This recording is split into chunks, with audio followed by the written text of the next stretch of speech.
Once again, looking through the plot of Baki, I brought out one interesting point. The Yuujirou from the first and second seasons is no longer the Yuujirou that exists within the third dash of the sixth season. Oh, don't be surprised, everything is true, and in this video I will show you this, and you will draw your own conclusions.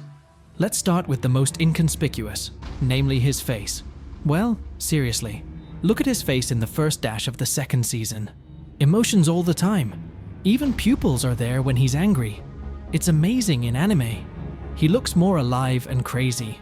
In the third dash of the sixth season, it got worse.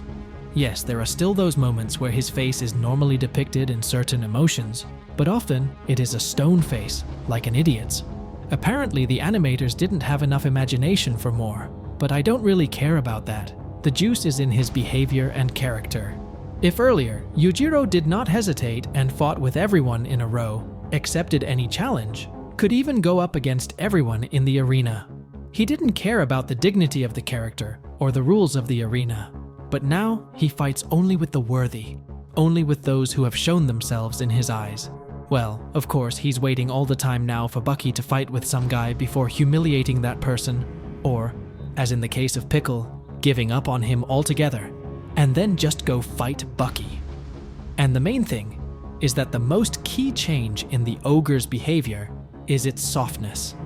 Who would have thought, if before he went to kill types, break them in half, now the man has the way of the samurai to fuck, who is looking for worthy rivals while not killing enemies. Yes, there are exceptions, but these are just finished enemies who deserve to die, like Yanagi.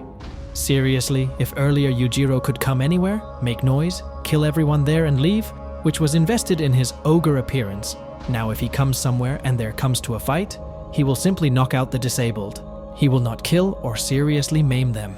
Anyway, where is the crazy moron who is ready to kill everything that moves and does not move? Why have I seen a lot of tough fights from Yuujirou in recent seasons? He also said that, "I've bred so many fuckers around the world that you can't fucking count them." Of course, it's not exactly like that, but you get it. But why slow down the pace? Create your own army of jocks, then create a separate state of Kanma, where there will be only real jocks of this world. It will be like Sparta, where only the worthy survive. By the way, here's Itagaki's idea for the spin-off Baki. How Yuujirou created a separate country on the island, where he drove all his maggots, except Jack and Baki.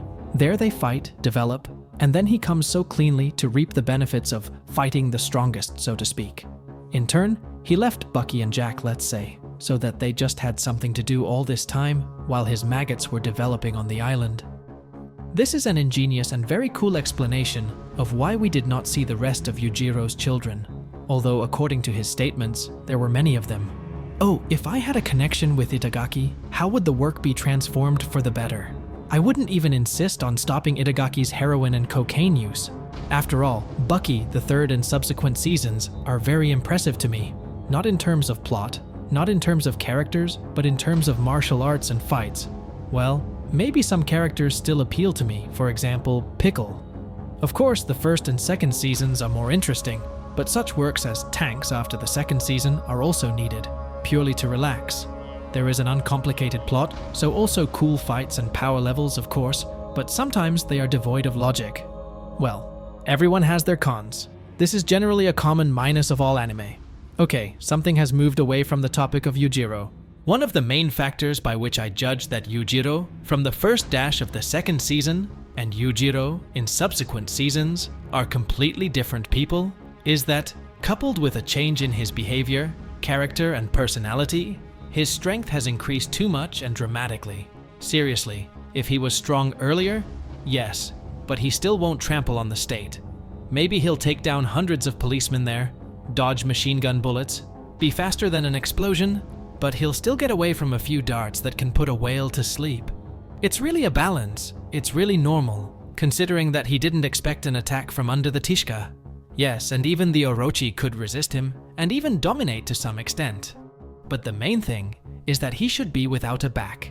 But literally a year later, when Baki turned either 16 or 15, Yuujirou with his eyes closed can put the whole world in the trash with one hand. It feels like Itagaki wanted to stretch the plot, and because of this, he unrealistically strengthened Yuujirou. Now conditionally into one battalion of the US Army, it has turned into an equal of the US Army. If you do not take into account their nuclear potential and other missiles, which have an incredible radius of destruction and strength. And they explain that Yuujirou is constantly getting stronger, but no, I didn't see a fundamental difference between the 16-year-old Yuujirou and the Yuujirou of the first dash of the second season.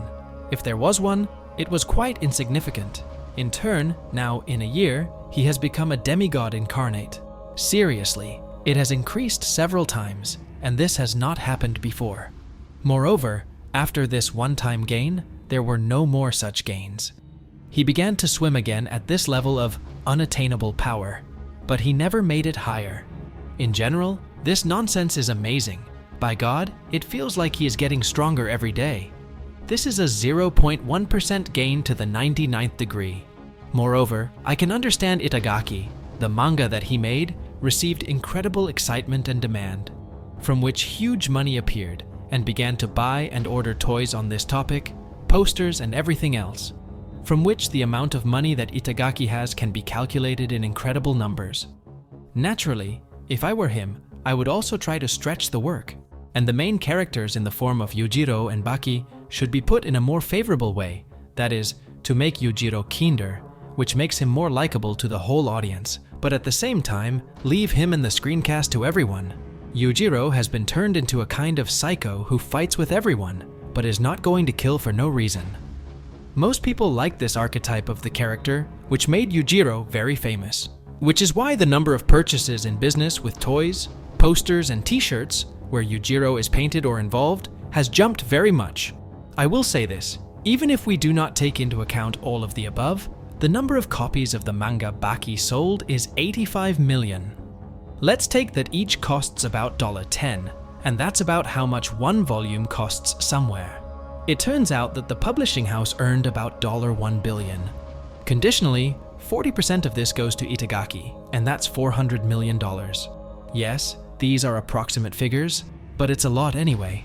I didn't take into account the copyrights of the anime, what it gets from the anime, what it gets from these toys, posters, and so on. These are really fucking numbers. And as you know, anyone for the sake of such money would be willing to stretch their franchise. Itagaki did a brilliant thing, focused on a more massive audience, and made a profit from it. The business is fucking awesome. That's it. I expressed my opinion about Yuujirou and why he is like two different personalities in the first, second, and subsequent seasons. Please like and subscribe to the channel. Bye everyone. Good luck to everyone.